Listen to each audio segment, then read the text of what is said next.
ഞാനൊരു സൂറത്ത് പറഞ്ഞു തരാം, സ്നേഹിക്കോ? ഇൻഷാ അല്ലാഹ് വേണ്ട. സ്നേഹിക്കുമോ ഇല്ലേ? സ്നേഹിക്കോ? പെൺപിള്ളേരെ ഒന്നും സ്നേഹിച്ചിട്ട് കാര്യമില്ല, തേച്ചിട്ടില്ല. ഇതാകുമ്പോൾ ഖുർആനിലെ ഒരു സൂറത്തിനെ സ്നേഹിക്കുക, നിങ്ങൾക്ക് സ്വർഗം അള്ളാഹു സ്നേഹിക്കാൻ ഭാഗ്യം തരുമാറാകട്ടെ. സ്നേഹിക്കൂല്ലേ? ഉറപ്പല്ലേ? സ്നേഹിച്ച മാത്രം ഓതണം. ഓതൂല്ലേ?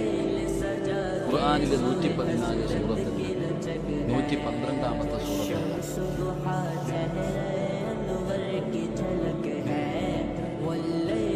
ആകെ 114 ഉള്ളൂ. 114ാമത്തെ സൂറത്ത് നാസ്, 13ാമത്തെ ഫലക്, 12ാമത്തെ ഇഖ്ലാസ്. ബിസ്മില്ലാഹിർ റഹ്മാനിർ റഹീം. ഖുൽ ഹുവല്ലാഹു അഹദ് അല്ലാഹുസ് സമദ്